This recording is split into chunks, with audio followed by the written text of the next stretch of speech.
వక్రతుండ మహాకాయ సూర్యకోటి సమప్రభ నిర్విఘ్నం కురు మే దేవ సర్వకార్యేషు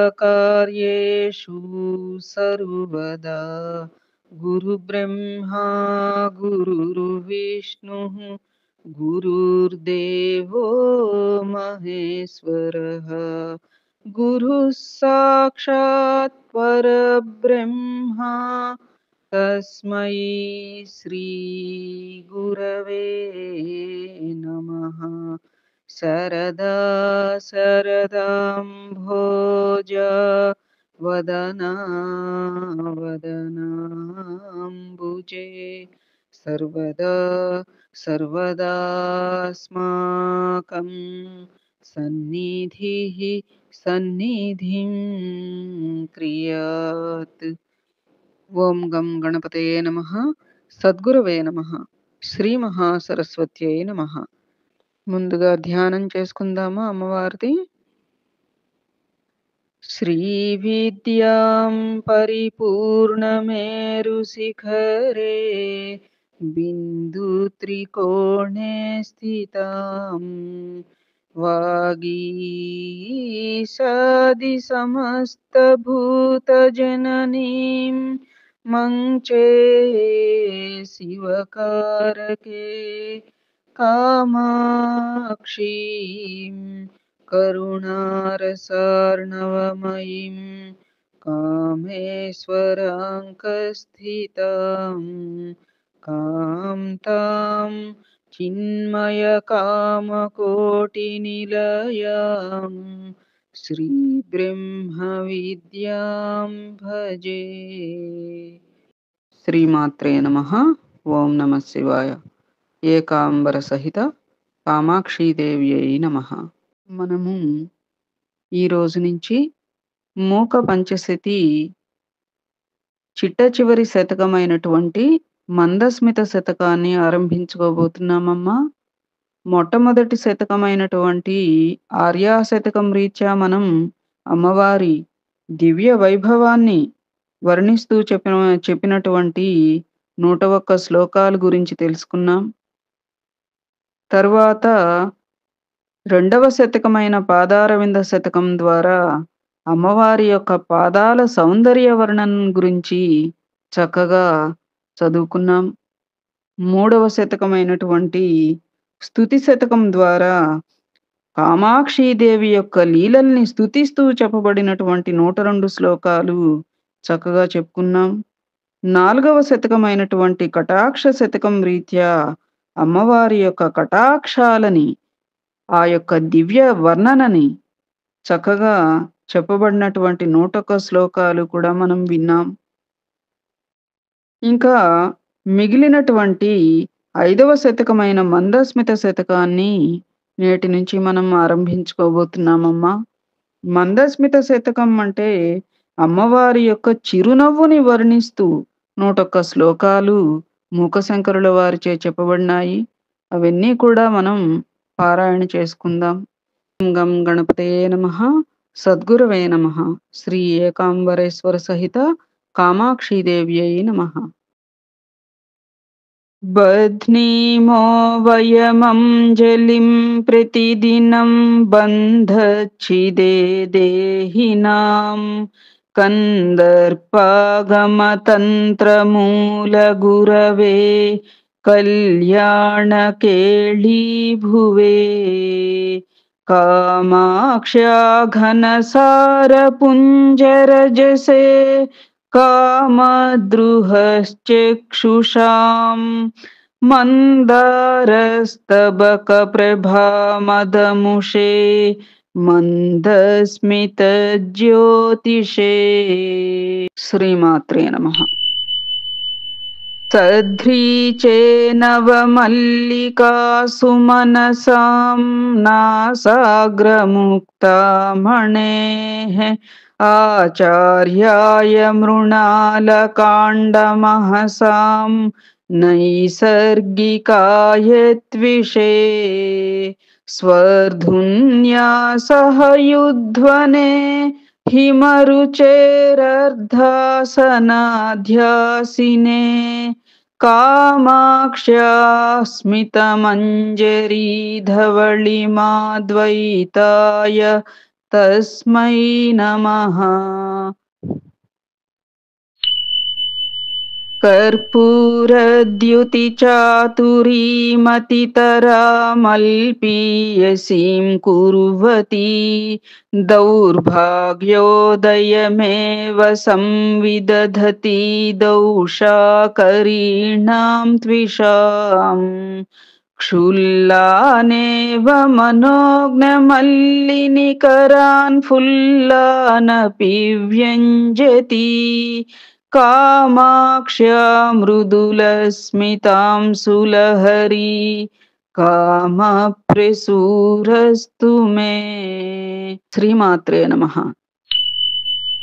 या पीनस्तनमण्डलोपरिलसत्कर्पूरलेपायते या नीलेक्षणरात्रिकान्तिततिषु ज्योत्स्ना प्ररोहायते या सौन्दर्यधुनीतरङ्गततिषु व्यालोलहंसायते कामाक्ष्या शिशिरीकरोतु हृदयं सा मे स्मितप्राचुरी।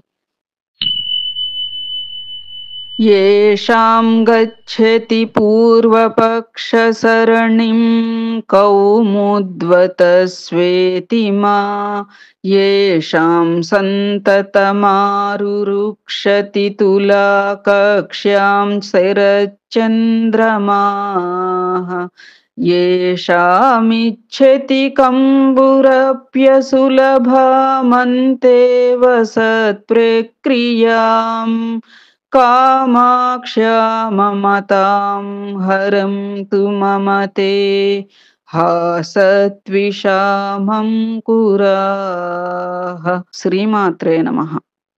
आकाशीमसु सन्ततं विदधती नैशाकरीं व्याक्रियाम् काशानामभिमानभङ्गकलना कौसल्यमाबिभ्रती ईशानेन विलोकिता सकुतुकं कामाक्षिते कल्मषा क्लेशापायकरी च कास्तिलहरी मन्दस्मितज्योतिषाम् दिगन्। श्रीमात्रे नमः।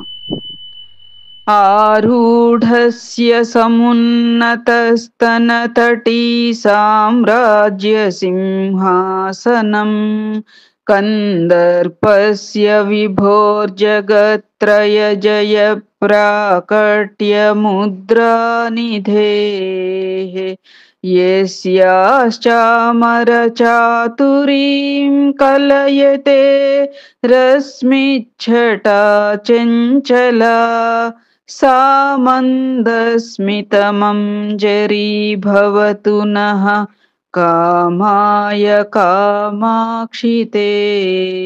श्रीमात्रे नमः।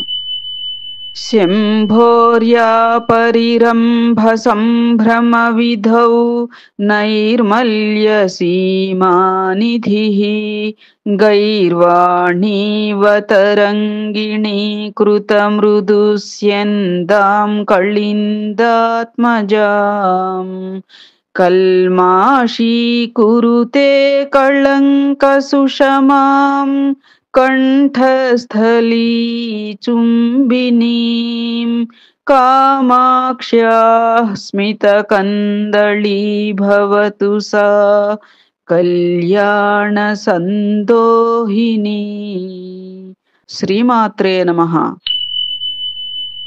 जेतुं हारलतामिव स्तनतटीं सञ्जङ्मुषी सन्ततं गन्तुं निर्मलतामिव द्विगुणिताम् अग्नाकृपा स्रोतसी वक्तुं विस्मयनीयतामिव हरं रागाकुलं कुर्वती मञ्जुस्ते स्मितमञ्जरी भवभयं मथ्नातु कामाक्षि मे। वो मात्रे नमः।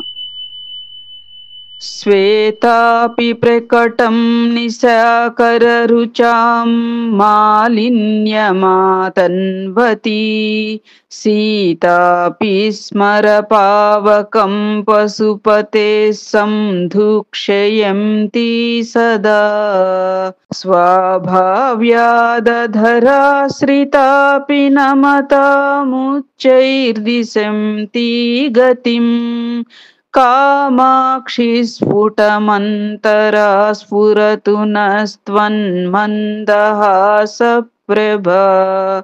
श्रीमात्रे नमः। वक्त्रश्रीसरसीजले तरलितभ्रूवल्लिकल्लोलिते कालिं नादधती कटाक्षजनुषा माधुव्रतीं व्यापृतिम् निर्निद्रामलपुण्डरीककुहना पाण्डित्यमाबिभ्रती कामाक्ष्याः स्मितचातुरी मम मनः कातर्यमुन्मूलयेत् नित्यं बाधितबन्धुजीवमधुरं मैत्रीजुषं पल्लवैः शुद्धस्य द्विजमण्डलस्य च तिरस्कर्तारमप्याश्रिता या वै मल्यवती सदैव नमतां चेतः पुनीतेतराम् कामाक्ष्या हृदयं प्रसादयतु मे सा मन्दहासप्रभा। द्रुह्यन्ती तमसे मुहुः कुमुदिनी साहाय्यमाबिभ्रती यान्ती चन्द्रकिशोरशेखरवपुः सौधाङ्गणे प्रेङ्खणम् ज्ञानाम्भोनिधिषु वीचिकां सुमनसां कूलं कषाकुर्वती कामाक्ष्याः स्मितकौमुदी हरतु मे संसारतापोदयम्। श्रीमात्रे नमः। काश्मीरद्रवधातुकर्दमरुचा कल्माषतां बिभ्रती हंसौघैरिव कुर्वती परिचितं हारीकृतैर्मौक्तिकैः वक्षोजन्मतुषारशैलकटके सञ्चारमातन्वती कामाक्ष्या मृदुलस्मितद्युतिमयी भागीरथी भासते। श्रीमात्रे नमः। कम्बोर्वंशपरम्परा इव कृपा सन्तानवल्ली भुवः सम्पुल्लस्तबका इव प्रसृमरा मूर्ताः प्रसादा इव वाक्पीयूषकणा इव त्रिपथगा पर्यायभेदा इव भ्राजन्ते तव मन्दहासकिरणाः काञ्चीपुरी नायिके। श्रीमात्रे नमः। ఈ ప్రకారంగా మనం మందస్మిత శతకం 15వ శ్లోకం వరకు చెప్పుకున్నామమ్మా. శ్రీమాత్రే నమః. శ్రీ ఏకాంబరేశ్వర సహిత కామాక్షీదేవ్యై నమః. ఏతత్ ఫలం సర్వం సద్గురు చరణారవిందార్పణమస్తు. సద్గురవే నమః. శ్రీమాత్రే నమః. శ్రీ సీతారామ లక్ష్మణ భరత శత్రుఘ్న సహిత హనుమతే నమః.